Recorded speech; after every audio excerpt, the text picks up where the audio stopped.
Welcome to Toffee Blue View, your source for all things Everton. My name is still Gerry. That guy's name is still Edward. And that guy right there, his name is David. That's right. So, we need to have a conversation. We need to have a talk. All right? With Koeman's moving on, a lot of people are starting to think that someone else should be moving on with him. Primarily the man who they say let him down in the transfer window. All right? So, hence, we need to talk about Steve Walsh. All right? So, let's start, guys, with this something I just brought up a minute ago. There are people who are blaming him for this season, as well as Koeman, but they're lumping him in there. So, how much of this season falls on Walsh, guys?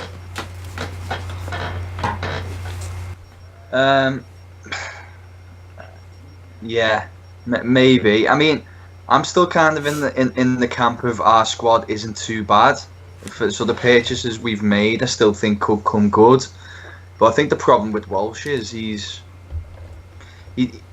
success has always been where there hasn't been much pressure on his purchases, and he hasn't really had much money to spend. Like Kante brought him from somewhere one of the French teams, didn't he? I can't remember. Nantes, I think his name was. He come in and no one really knew who he was. So Mahrez as well, he was unknown quantity. So a lot of these purchases that kind of made his name, there was no pressure on them. Whereas this summer, he had a lot of money to spend. He had to identify the targets with the manager, and I think like the pursuit of Sigurdsson and not getting the Giroud deal and those kind of things did ultimately reflect badly on him. Well, the thing I see with this at the minute, what purchases, what's that?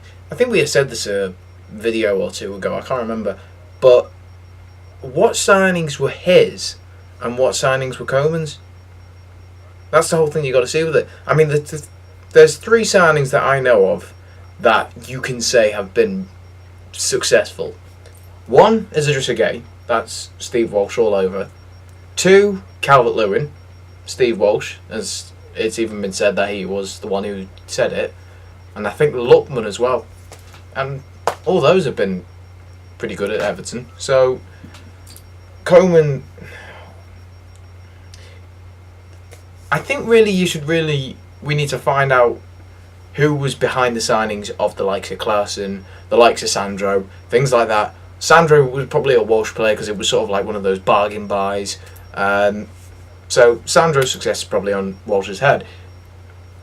That's the whole thing, I think. Once we know everything, so who bought in the players, who decided the transfer fees at the end of it, and why we're not getting all of this, then that's the whole thing with it. So my next question kind of maybe belies my opinion, all right? Because I agree a little bit with David. Or no, I agree with David. I think our squad is actually all right, okay? And I still think the players that haven't been that great, I think, still need an opportunity to get into things. I'm not writing them off yet. I'm just not writing off Klaassen. I'm just not going to yet. Same with Sandro. I think that guy is I think he's a player. Sorry, But so, do you think? I actually seen him. I thought he was a referee. Thanks for clearing that up. What you just, David? I saw that picture you put on Twitter of Sandro. Was he? Did you say he was in Nando's? Tesco. Oh, Tesco. Yeah. So basically, literally, I'll keep it short. But I didn't go to Chelsea, and the team news had just come in. I was walking into the shop, and he was getting served in there, and I was kind of like, I don't know what's going on here. But yeah, it was definitely him. Yeah, with his girlfriend getting some pizza and bottles of water. He mustn't trust the UK water. To be fair, I don't think the Spanish water when I'm there. So there you go. So yeah, that was awesome. I saw that picture on Twitter and I was like, that is fantastic, because you know what? Yeah. I'm not. Did you meet him? Did the what? Did you meet him? Get a picture with him? No, I didn't. I'm too cool for all that, See, you guys can do that. You guys can randomly see, Traore at Nando's or something. You know what I mean? But what am I going to see when I go to Walmart? Clint Dempsey. Yeah, different area of the country, man. He's in Seattle. See, this is why I never took geography. Overrated, Edward. So basically, do you think we would have the players we need in place if Koeman hadn't vetoed certain choices? Because that's part of what I think is the problem. I'm kind of giving Walsh a little bit of a pass because I think that we would have a big striker right now who's good in the air and great with hold-up play. We would have had him last January if Koeman hadn't vetoed it. Yeah, I remember you saying about that. Yeah. The whole Ishak Belfodil transfer fell through because Koeman got wind that he might have an attitude problem, and he cut it off. And then there was a bunch of other nonsense that happened after that prevented it from happening. But it was like, I think it was $9 million is what we would have gotten him for. Now, would he have been a success? I don't know, but we would have had somebody who's good in the air, But I think that Koeman wants, That's a good point. So I think there's certain names that he was fine with having. I think if Walsh is given, I don't know if free reign is a good idea, but more say, maybe Unsworth will be more open to his choices, is what I'm saying, or the new manager, whoever that may be. So, yeah. How much leeway do we give to a director of football? And when do we cut bait and hire a new one? How do you decide that? I mean, who was the director of football before him? Well, this is the thing. The argument isn't so much who should we bring someone else in. Do we even need the role? I mean, that's the question. It causes so much controversy of football clubs about having one because managers believe it undermines them and their decisions, and then you've got to try and find a manager and director of football who get on, and I think it was definitely. I don't remember us having one before Walsh. Right. I know we haven't had one in recent times, but even years gone by, I don't remember one, and I don't know. I'm still not convinced by the whole thing, to be honest. Maybe it just sounds like. Maybe it's just like a fancy title. We've got a director of football now. You should. Well, like us. I mean, you that's actually a point, Edward, because a lot of the more successful clubs in Europe have a director of football who kind of handles, scouting and the player and the personnel and the kind of people you bring into your club. So I like the system. I think it's good, but you have to have a head coach, manager, whatever you want to call it. You have to have a like-minded person to work with that. If they are at odds the way they were rumored to have been throughout that, they had to keep fielding questions like my relationship with Mr. Walsh is fine. No, my relationship with Koeman is great. They had to keep answering that. I just think it wasn't. Yeah, no smoke without fire in those situations, I think. I think what I wouldn't mind with him, the whole system I would personally like to see it as, like, Unsworth would say, I need a new striker. Alright, that's fine. I'll go out and find a new striker, says Walsh. Get it all sorted, get like a list, and Unsworth can say which ones he likes out of the list, go after the players. That I don't feel was like what it was like between Walsh and Koeman. Koeman says, I want these players, you go and get them. Yeah. Yeah. That's very possible. Yeah. I suppose we never know, do we? That's another thing. We never really get to see what goes on in these meetings or these conversations, which is annoying. Yeah.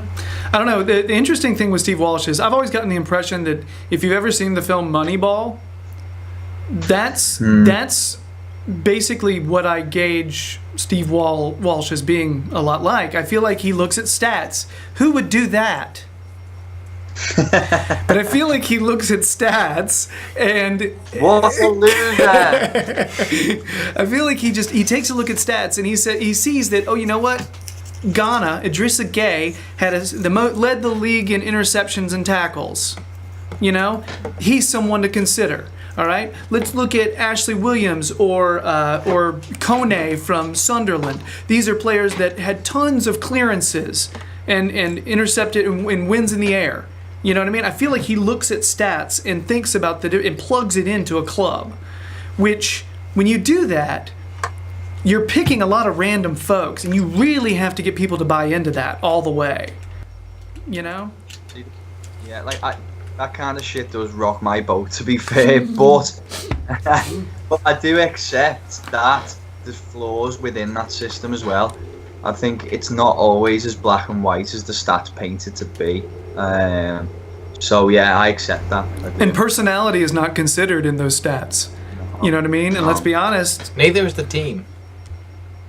If you think about it, because like Gay, like you say, Gay had like the most passes or like tackles, interceptions, and all that, but that was because he played for Aston Villa, so he needed to make those interceptions and all that.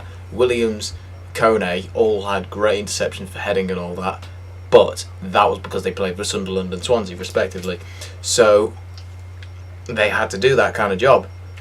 Yeah. That's also something to bring into it. Yeah, and it's tough to apply a team that's fighting relegation to a team that's not to figure out if the same stats are going to apply. Frankly, Yeah. I would be a lot happier if Williams was not leading the league in clearances, because that means he's not as much under pressure. No. So that would be cool. It's the whole thing like with Pickford, I guess. Some people saying Pickford or Butland. Butland was playing for Stoke, who, alright, aren't doing great, but Pickford was playing for Sunderland, so his save ratio is going to look a lot better because he's had to face a lot more chances than the likes of Butland or Hart, someone like that. But obviously Pickford has proven he is worth the money. Yeah.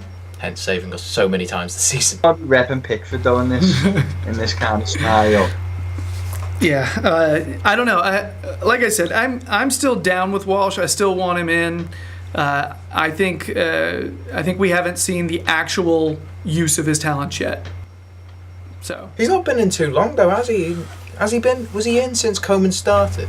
just before Koeman started, right? Just Yeah, around the same time, I think. Yeah. So he's still not had 2 full seasons. So I think judge him at the end of this season. Yeah. We'll say. We'll see. Fair point. All right, guys. Other people can say that for Koeman. Have we given Walsh a fair conversation here? Yeah. Yeah. All right. Yeah. I think we've given a fair We'll discussion. give you this season, Steve. We'll give you this season. Yeah. He's another one that watches the videos, guys. Yeah, Steve. Yeah. Steve, what do you Yeah. think? Tell us in the comments. Batshuayi, get him in this Leave a window. comment, Steve. Yeah. And for all you other folks out there, why don't you tell us what you think of Steve Walsh? All right, what would you do with him? How do you think he's doing? And how do you think what are the factors that could be affecting his performance so far at this club? And is the director of football even a good idea for Everton? Just the title, just the position, period. Yeah, anyway, but if you're liking the videos, subscribe. We need it to live. Like the videos too, because that's just a nice thing to do. And like I said before, the comments, all that stuff. All right, Edward, thanks, man. David, thanks, guys. Appreciate it. We'll see all you people next time. We'll talk to you next time. All right. Bye-bye. Adios.